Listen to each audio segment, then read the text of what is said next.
Well, I woke up this morning from a reoccurring dream. Hello, people. Welcome back. I am Jaby KOAY, joined by ACHARA KIRK. What's up? This is a continuation of our watch-along for MINNAL and MURALI. Because you're watching this on YouTube, you're seeing a cut-down version of our reaction because we're only allowed to show you a limited amount of picture-in-picture. If you haven't watched part 1 or part 2, you should definitely watch that before watching this one to get the full context. If you want to watch the whole thing along with us, uncut, uninterrupted, head over to our Patreon page, patreon.com/Jaby KOAY, where you can watch the whole movie with us without any breaking up of parts. But you will need your own Netflix subscription, so you can open up the movie in an adjacent window to our reaction, and it's like you're watching it with two of your favorite pals from the internet. And so, thanks so much for joining us again. If you're returning, hit that subscribe button, bell icon, all notifications, and vote this up to let YouTube know you're enjoying what you're watching. All right, here we go. It's two of you. Now they're both aware of each other. Mm-hmm. Oh, so he didn't make it. Yeah, he passed away. Oh. Oh, nice. That was cool. With the music and everything. Dude is out. MINNAL MURALI എന്ന് പറയുന്നവനെ ഈ പരിസരത്ത് എവിടെ വെച്ച് കണ്ടാലും കൂട്ടമണി അടിക്കുക അല്ലെങ്കിൽ police സ്റ്റേഷനിൽ വിവരം അറിയിക്കുക. Well, that's convenient.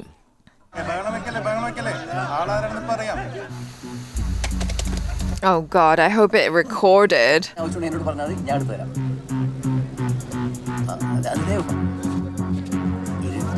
He's gonna mess it up from far away, isn't he? Mm-hmm. Probably. Oh.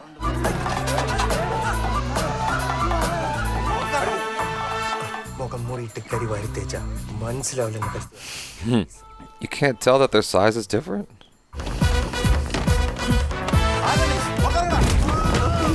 Just take the whole VCR with you, bro. Just run.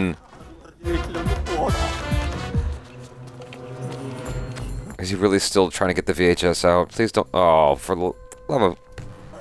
Ah! My wife is beautiful. Oh, here we go.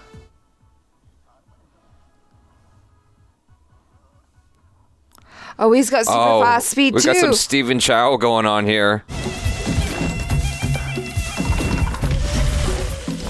This is very much Kung Fu Hustle inspired. Yeah. This is so Kung Fu Hustle. It's awesome.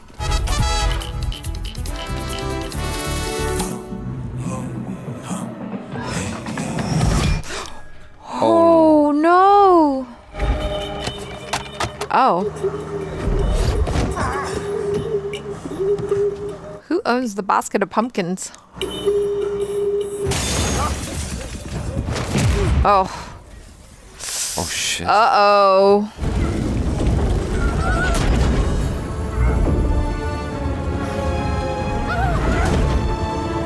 Oh, you need to figure out your version of that power. Uh-oh. Oh God. Oh shit.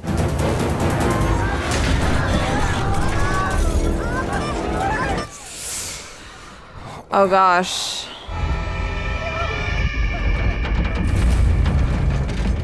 How are they doing that? Oh, okay. Thought he was gonna like swoop in and pick her up. This works also.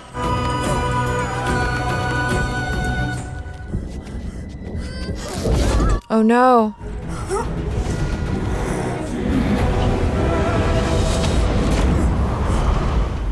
Nice. No recoil. Nope. Just an abrupt stop. He's like, I got you, honey. You're gonna be okay.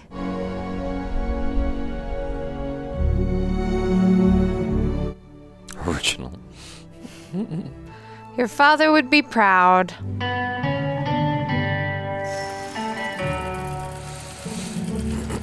This at least makes sense because he's like, he already knows how to sew. Yeah. So naturally he would be able to make his own costume.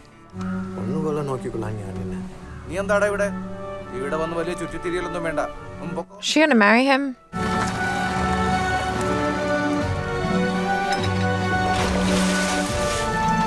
Oh shit.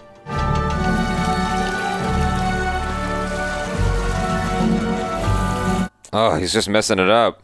The handwriting looks different too. You gotta make the connections. Who is involved? Why might that happen?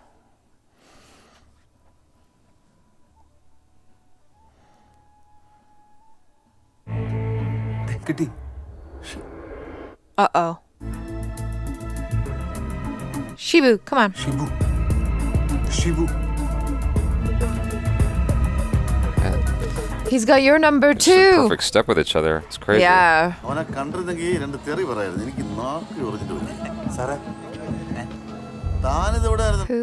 Oh shit. നമ്മളുടെ അടുപ്പൊന്നും എനിക്കറിയില്ല. ചെറുപ്പം മുതലേ അവൻ എനിക്കൊരു ശല്യമായിരുന്നു. ഉഷ എന്തെങ്കിലും ഇത് അറിഞ്ഞാലോ? Good point. അന്ന് ഈ കുറുക്കൻ മുളങ്ങാൻ കത്ത്. Oh. ഉഷ എൻ്റെ ഒപ്പം എത്തുന്ന ദിവസം ഞാൻ ഈ നാട്ടിൽ നിന്ന് പൊക്കോളാം. എനിക്ക് കുറച്ച് സമയം താ.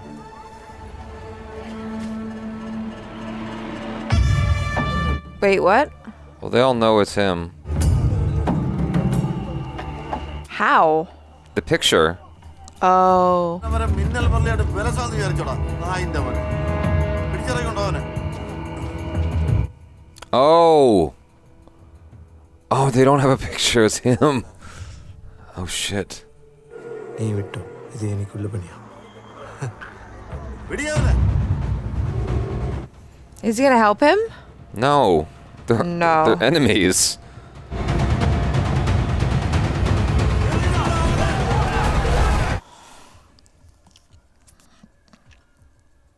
You could try him from the back. That's what I said. Who did it? Ruh-roh. Oh no.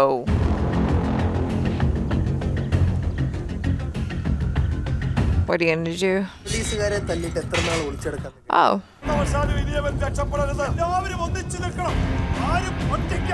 This shit is escalating. Yeah.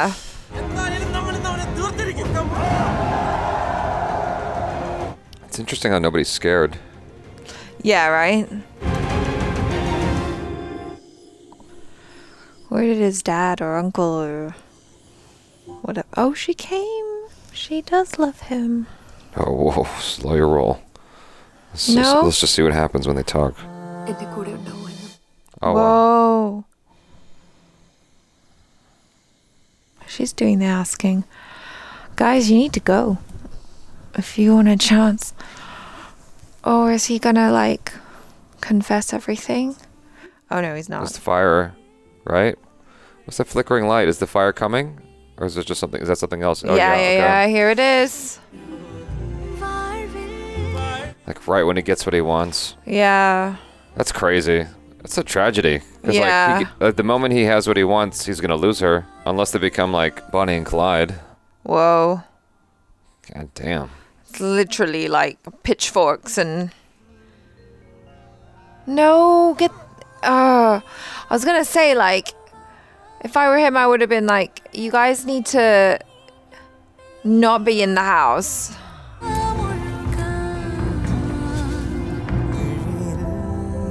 What about your daughter?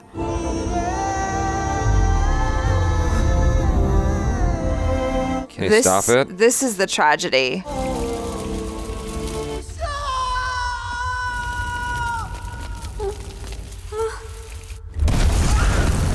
God damn! Oh, shit. He couldn't stop that? I don't think that's his power. If the real MINNAL MURALI was there, he would have... Well, he could run really fast. I guess he was just in shock. Well, it all happened so quick. Yeah.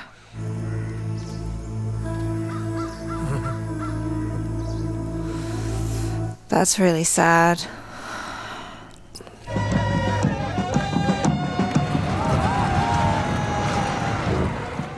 All these people are back to celebrating the next day? Oh, you're right. In the trailer, you were like, that's the bad guy. Right? What's he gonna do?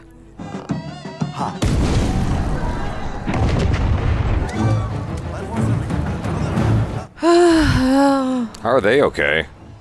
They're on the other side.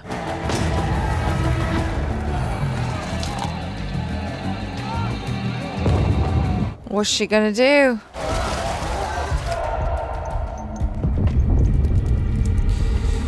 What are you gonna do? Like, Yeah.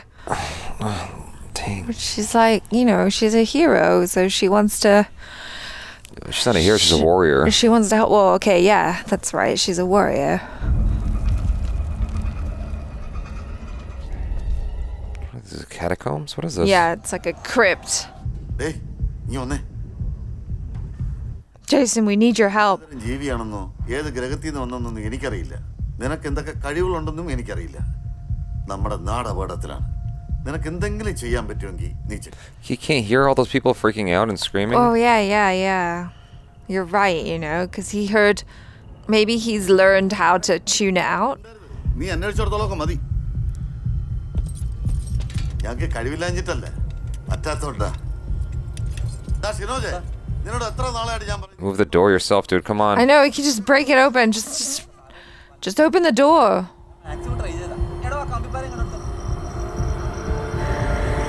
Oh, shit.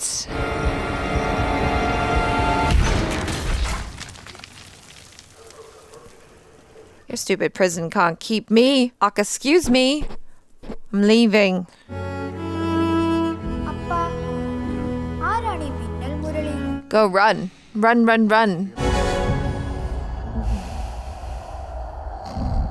He's sleeping. He's having a nap? He finds peace in the chaos. That's wild.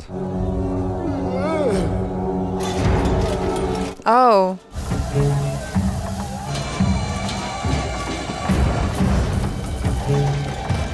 Oh, what?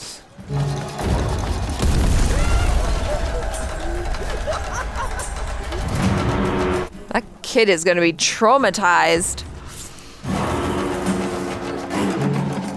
He's got burns on his little arms. Look at that. Oh. Because they know. What do they know? That there's no point? MINNAL MURALI is there.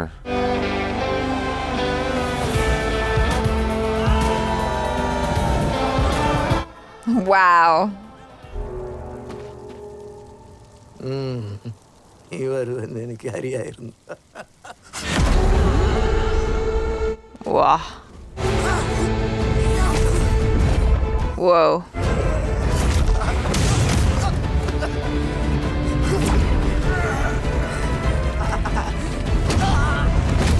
Oh.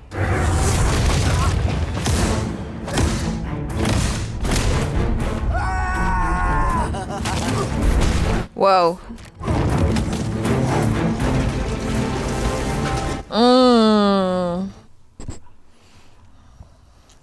That's wild. It's like Darth Vader.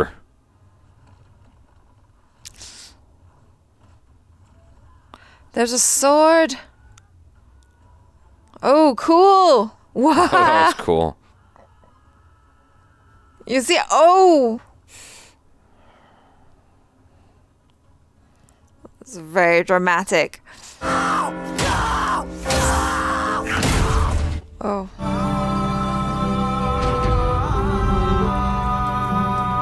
Water? ഇരിക്കുന്ന കുറേ മനസ്സുകൾ ആ സമയം നിന്റെ ചുറ്റിലുണ്ടാകും. അവർക്ക് വേണ്ടി നീ ജയിച്ചേ മതിയാവും.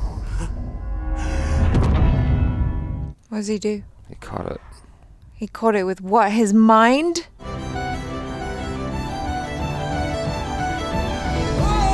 Yes! Oh, shit. Yes! Wow.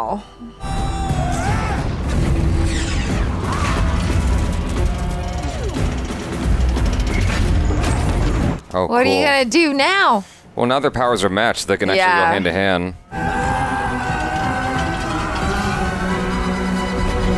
Is he gonna But catch he it? has the spider sense. Oh, shit. Ooh.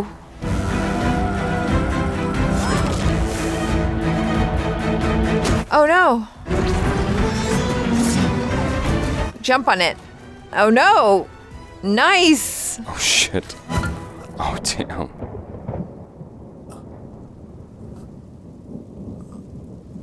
That was a beautiful tableau. Yeah, I think he's dead. Do you all love him now?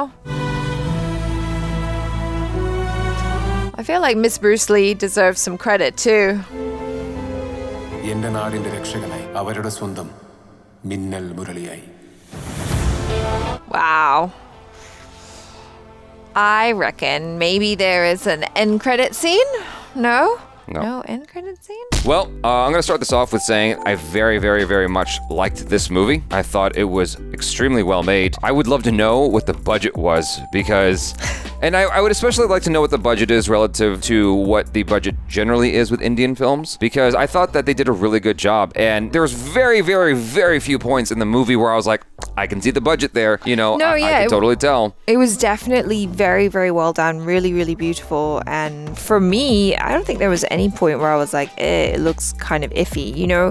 I guess they used whatever limitations they had in terms of budget and what they were able to do and just kind of focused on the things that they were able to do and did them really, really well instead of like trying to half-ass something. Yeah. You know? No, that's actually a great point because one of the things they did was they made sure that they stayed within their parameters. Like the film was extremely ambitious. Yeah. But they're like, okay, well here's where we can work, and they just like took that to the max. Yeah. As opposed to being too ambitious and really revealing the limitations of their budget, right? And they just got really creative within those parameters. And I think that's super cool. So what they did was they allowed the limitations to force them to be more creative in the telling of the story, in the visual effects, in the staging of the action. All that stuff was very, very well done. And the end result is a very, very strong story with some interesting action moments, you know, because like, I'm going to be honest, like there's nothing in the action that like blew me away and made me go, oh my God, like I got to see all those action sequences again. Yeah. It was there to serve the story. Yeah. And that's really the best thing possible. Like obviously me as a martial arts fan or an action fan, I love a good action sequence I can go back to, right? Like I don't necessarily like Man of Steel, but I love watching the action in Man of Steel. All right? But here, like all the action helps to tell the story even better. There was no fat in the action. There was nothing that overstayed its welcome. There was so little, there was no fat whatsoever, so much, it was so lean that I almost wanted more. I did want more actually. It's like, okay, it did enough and it's like, okay, we accomplished our mission, we're getting out. Every single time, I'm like, dang, this movie's efficient when it comes to the action. Well, for me, the action kind of seemed, in a way, almost more classic. Do you know what I mean? Like, it wasn't really very fancy.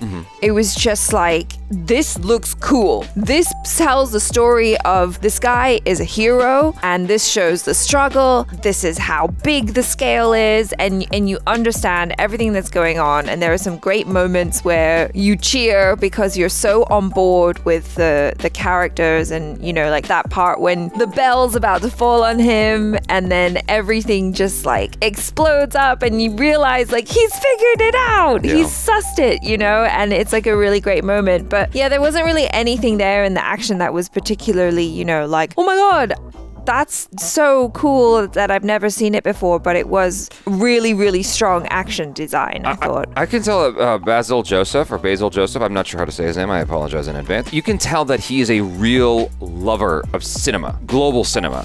And so I can obviously see like certain Western influences in there, or even Hong Kong influences, because there was obviously like an homage to Stephen Chow in there from Kung Fu Hustle. The story itself feels like a comedic version of Unbreakable to me, because in Unbreakable, Bruce Willis finds out he's got superpowers, and his kid is the one that helps him to uncover what these powers are by testing him. Right. And so it was a similar thing here, where his nephew was the one helping him to uncover the power. It wasn't his son, but that's like pretty close, right? Yeah. Someone that looks up to him. I thought that was such a cool way to have his origin story. It'd be this fun thing that's very accessible and palatable for a wide audience, while also telling a very cool story and telling it in a way that is artful. Like the cinema in here is it's just so nice to look at. Like just from, if you just put the movie on mute and just watch it for the visuals, it's just very nice and pleasant to watch. It was all done with, I don't know how would I put this? It was done very thoughtfully is the easiest way to put it. And I love cinema that does that while not being boring, because there's a lot of thoughtful cinema out there, like Blade Runner 2049, for instance. It's very thoughtful cinema, but it's dreadfully boring, right? Whereas this is like, not to compare the two directors, but like this is just like, it's fun to watch because of the tone, the music, and everything. Like it all comes together in a way that the movie just moves along. Yeah, like it's a really, really strong package because bringing up Blade Runner 2049, which we didn't enjoy, I know a lot of people did, because that felt like it was beautiful, but it was really slow. But recently, the same director, Denis Villeneuve, did Dune, and that one was also like a very strong package where everything went together really well, the tone, the pacing, the music. And so, yeah, I mean, this is, for me, you know, it's kind of like that. Let's talk about the action real quick because we just did our mini review a moment ago. With the action specifically, I think that I set myself up because it's Vlad. I set myself up to think that there was going to be more hand-to-hand combat. I didn't think that it was going to be all superhero stuff, and I should have known that going into it. I was fully expecting a little bit of Jackie Chan in there, a little bit more hand-to-hand stuff, and there was between him and the cops, but the cops weren't like really fighting him back. It was more just him beating them up. Yeah. And so I was waiting for the other fight scene to come, or other fight scenes where he was actually having to fight people, but what came was like two super characters fighting each other, and I'm like, okay, well, that's different. Within that, though, there was some interesting moments, and I'd like to go back and watch that sequence again at the end, and just to see how it was staged and whatnot, because what you have is a combination of superpowers and fight choreography, and it's not often that you see those two things merged. Usually, it's like a brawl, and then you know, superpower, and then more brawling. You know what I mean? There was a strong effort made here to combine the two, and I thought that was pretty cool and pretty creative. And the more that I think about it, the more cool that I think it is. I just was a little bit disheartened at the fact that there wasn't more like hand-to-hand combat stuff, because that's what I'm used to seeing from Vlad. Yeah, you know what I mean? For sure. I mean, I think I was kind of in the same vein as you, expecting more of that. But like that last fight scene, I thought looked so cool, especially them using all of the debris and kind of being creative with what things they were throwing at each other, and especially that last tableau of MINNAL MURALI just coming down with the spear and how he kills him. Like, it looked like a painting. Yeah.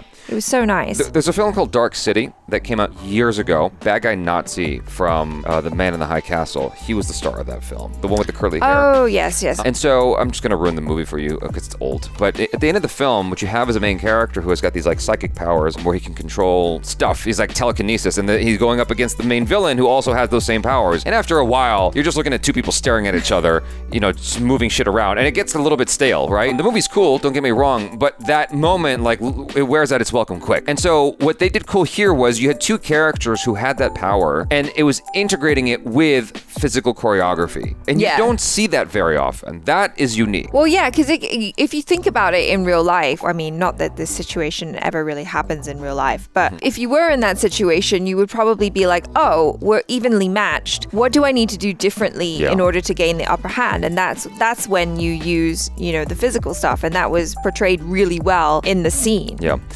One of the things they teach you in screenwriting is, or at least American screenwriting, is that your main character has to have a want. And if he doesn't achieve that want, it is the end of the world to that main character. And I don't know that that rule was necessarily fully applied to our main character here, but it was definitely applied to the main antagonist. Yes. And I thought that that was so dope, because what you generally have, as I mentioned in the mini review, is you have a villain who wants like all the power in the world or all the money or something like that. And here it's way more akin to Daredevil in that he just cares about his broad. He just cares about this lady. And it's like, that's all he wants. He doesn't care about the money. He's got all this money sitting in his house, and he doesn't do shit with it. He's content. He just wants to be with this girl. That's it. That was so fascinating to me that everything was just about that. If he can just have that, he'll be happy. And the film does this crazy thing where the moment he achieves this thing he's after, he loses it, and it's a freaking tragedy. I thought that was such powerful filmmaking in terms of the writing, in terms of the directing, in terms of the way that the action was done in that moment. I just thought that was so cool. That was probably my favorite scene in the movie. Yeah. Because it's like, you never see that. You never see that much care put into the villain in the story. Yeah, and it was kind of surprising for me as well, because I think the way that I thought the scene was going to play out was that he was going to be the one that was going to be taken away, or that he was going to die or something like that. Oh, I thought she was going to run away. I thought she was going to see his power and him just like destroy these people, and she was going to haul ass out of there. Either or that, but I did not expect it to be that she came to him and she says, you know, I want to be with you, and then the building blows up. Yeah. I was like, oh, Yeah. that sucks. And they did a really good job, speaking of buildings blowing up, they did a really good job of like this sort of, I don't want to say haiku, but like poetry of cinema where things come around again and it's like a reflect, like the ending is a kind of a reflection of the beginning, for instance. Yeah. With, like people, you know, in flames and stuff like that and people running. And it's like the beginning and the end match very, very well. Well, it comes around full circle, Yeah. right? Like Jason's character, you know, he kind of steps into the hero role that his dad had embodied earlier on, but like we didn't know that that was his dad. And it was also played by Tovino Thomas. And so, yeah, it is a nice touch. There is something poetic about that, and becoming the hero, becoming the person that his father believed him to be.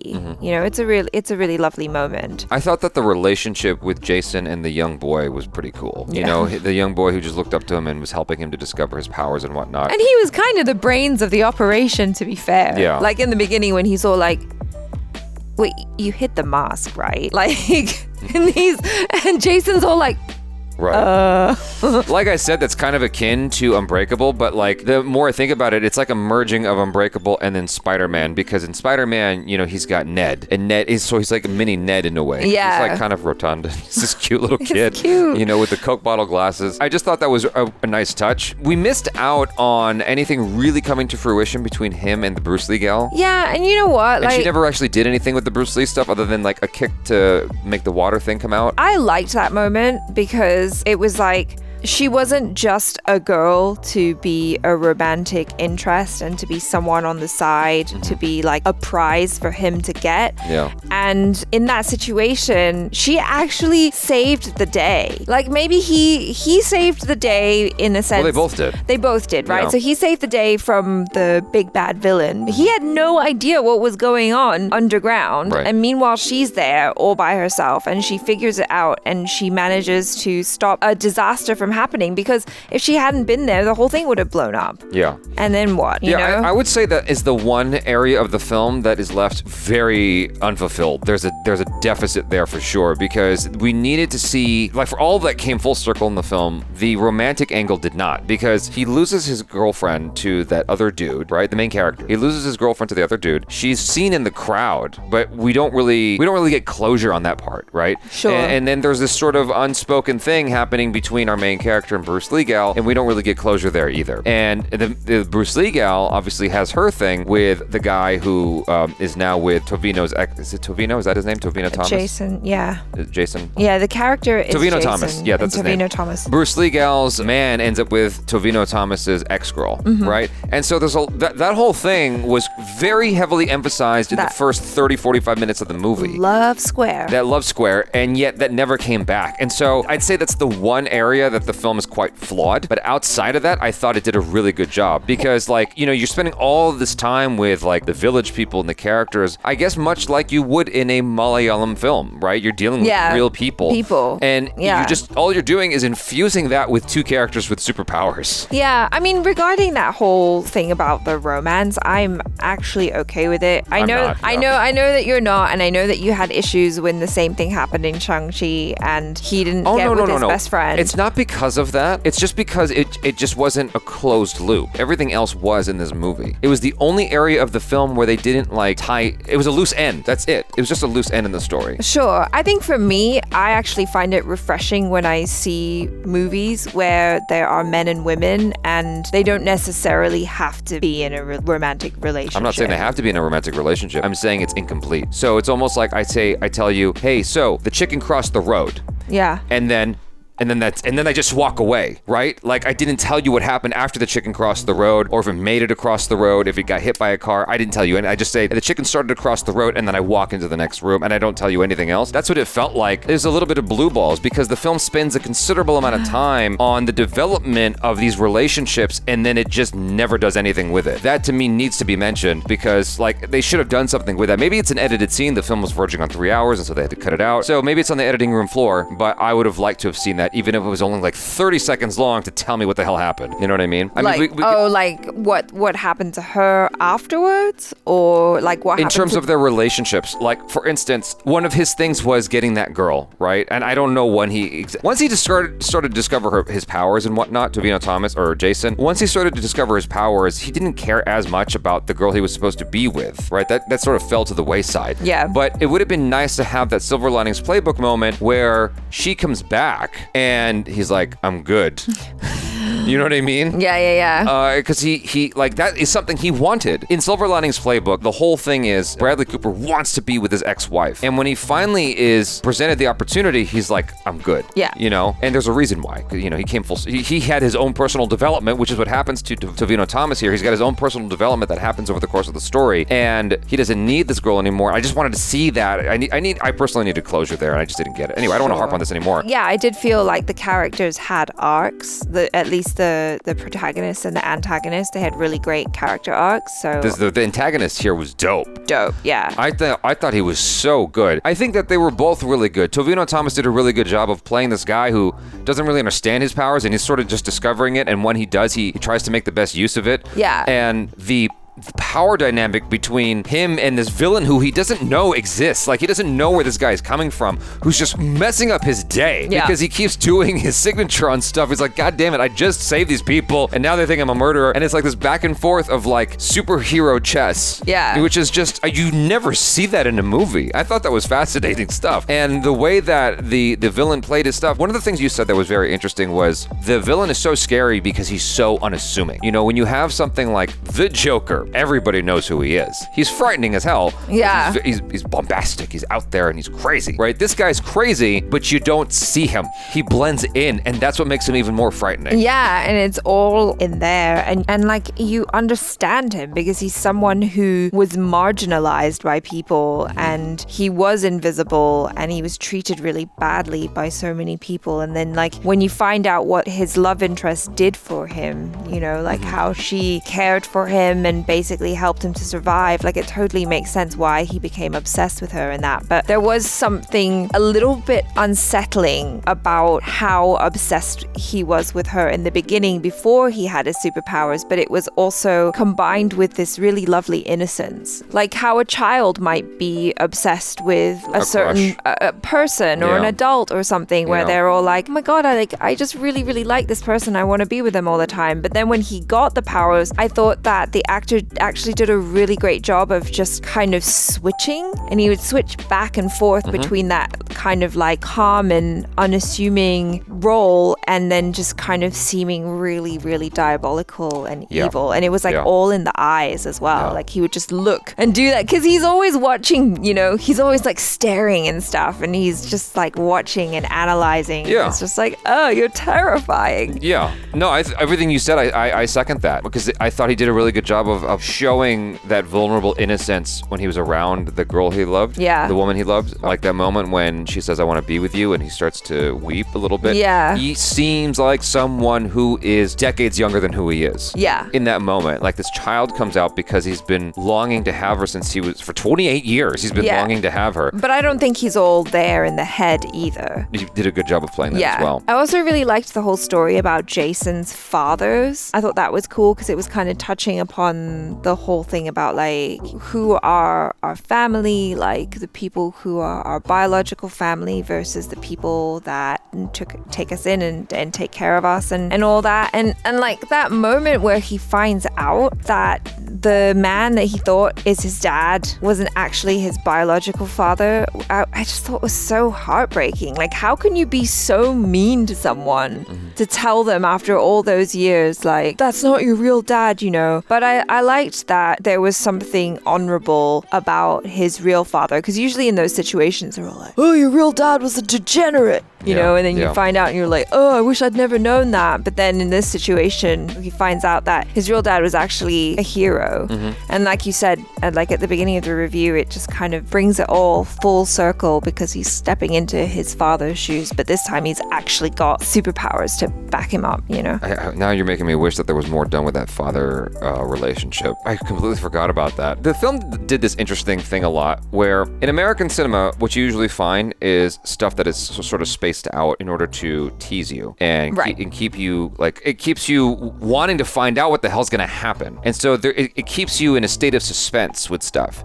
Whereas here, stuff is often kind of resolved almost a moment later. For instance, there is this suspense as to whether or not Jason is going to be found out by his brother-in-law. And then he is found out by his brother-in-law almost seconds later. By the time he realizes, oh my God, I might get found out, he's already being found out. And there's something cool there, but what is concerning, or a little bit, what might be a flaw to me, is that the film often plays its beats like that the entire time. Sure. Where when something could be lingering suspense, it's almost resolved right away. A lot. And so it would have been neat if there was I guess I'm just comparing it against my American upbringing, like my American sensibilities, but it would have been nice if you had that moment where he has this sort of contentious relationship with his pseudo-father, and it's like it goes back and forth for the rest of the movie until near the end when he calls him dad again. Something like that. Oh, it's okay, like, you are my father. And he has this come to light moment, or we call it a come to Jesus moment, right? Where he realizes, no, you are my dad. You've always been there, blah, blah, blah, blah, blah. And so it's like, it's this thorn, this pain, because it's like, you've been lying to me for years. You never told me the truth. And so he sort of writes him off for a minute, and then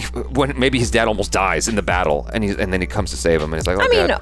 I feel like all those beats happened, but they happened pretty quickly. That's what I'm saying. That's what I'm saying, is it happened a little too, okay, that's a perfect example of what I'm talking about, where he realizes his dad's not his dad, and then almost the next scene, he's cool. Well, no, because then he finds out that the origin of his dad. The policeman hit his adoptive father, the old guy, and then he got mad. Oh yeah, that spurs on the rest of the movie. Because he's all like, yeah. wait, what? Like, they can't just abuse you like this. And so he takes it upon himself to right that wrong. Right. Yeah, because he loves his dad. His dad, like, took him in. It was actually a really lovely, vulnerable moment where the dad admitted that, like, I was afraid of telling you the truth because I didn't want you to stop calling me dad. Yeah. And I was just like, ugh. Yeah, no, I like that scene. It was lovely. Maybe I needed it earlier so that when his dad gets hit or whatever, like, you know what I mean? Sure, like a little bit of space in between. It just all happens so fast. And I like all the beats. It's just the proximity to each other were a little bit quick. Tonally, I really enjoyed the movie as well. Like, I like all of the really whimsical stuff at the beginning of the film. Which is helped by the music. Yeah, the music really helped with that. It almost felt like if Amelie were a superhero movie, Sure. Yeah, there's definitely some French influence there. Yeah, it was just very cute. I thought that there was a pseudo nod or an influence by Black Panther in that if you pay attention to the music, at some point it seems like the villain's theme, or he has a moment at least where the music sounds like hip hop. If you notice in Black Panther, Killmonger's music is hip hop. Yes. Killmonger and Black Panther are like two sides of the same coin in Black Panther. They are almost brothers in a way. They are family in a way. Yeah. And so here you have two people who are two sides of the same coin. They were both struck by the same lightning bolt, essentially. Yeah, right? and they have the same powers. Right. The villain in the story, he has that sort of hip hop beat at one point. I'm like, oh, it kind of reminds me of Black Panther because that's the only place I can think of that did it. I noticed it in the final sequence when they introduced the main villain again. Now that I think about it, what was that film we saw? Was it where you're the main dude and it becomes all like weird looking? I feel like this film, that moment when he's in the cloak and walking with the balloons is almost an homage to that. Oh, could have been, yeah. And the only reason I'm saying that is because I'm trying to think of like what other Indian films might have been inspirations for Basil Joseph here, and that's the only thing I can think of is because of that that outfit and whatnot. Yeah. Anyway, it's probably me just making connections that don't actually exist, but I just thought I'd mention that while it's on my mind. I just want to remark one more time on how cinematically beautiful this movie is. I just thought it's one of those things where it's like I'd love to have this on in the background. Just like if I have a party or something like that, I'm gonna throw this movie on because it's just nice to look at. You know what I mean? It is really nice to look at. That's something I do a lot. It's like if I have a party, I'll have like fight scenes going on in the background because I just think that's interesting. That's an interesting background thing to have. In between conversation, it's also a conversation starter. I think this would be a beautiful I usually do thing. exercise videos myself. In the background of your parties? Yeah. Cindy Crawford's exercise video from the 90s. It's great.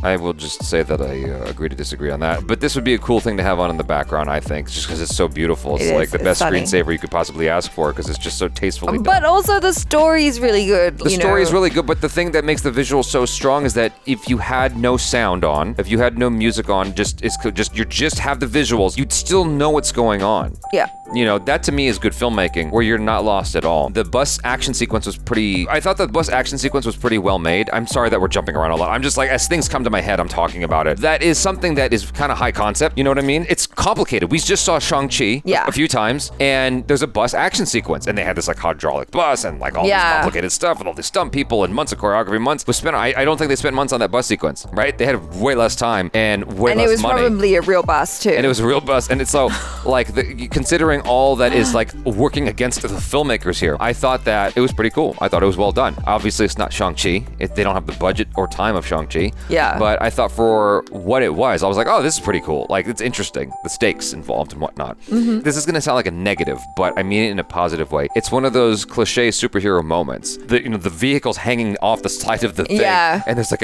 not only that, but there's a kid dangling off the edge of the bus. Like, it's very superhero-esque, and I thought that was pretty cool. Well, I feel like this movie really touched upon all of the elements of origin stories that we know and love. Mm-hmm. Like there was that vibe of old school Sam Raimi Spider-Man, like the first one when Jason is figuring out his powers and you get that kind of like fun sense of like, oh my god, what's going on? Like, I feel so disoriented. And it's just all this stuff that we really enjoy when we're kind of being introduced to a hero for the first time and we're learning what skills they have at the same time as they're figuring it out too. Yeah. So it's all very cool. I thought this was a really, really fun film. It's not without its flaws, but I was bamboozled enough by the good stuff that I forgot those flaws until we had this conversation. So great job to the team that made this film. You guys should be proud, especially Vlad Rimberg. My buddy. If you guys haven't watched that interview, you should definitely check it out. Yes. So thanks so much for hanging out. Subscribe if you haven't already. Hit that bell icon, all notifications. Please, please, please vote this up to let YouTube know you're enjoying what you're watching. If you're watching this on Patreon, thanks so much for supporting us here. Very, very much appreciate it. I am Jaby KOAY. This is ACHARA KIRK. Peace out.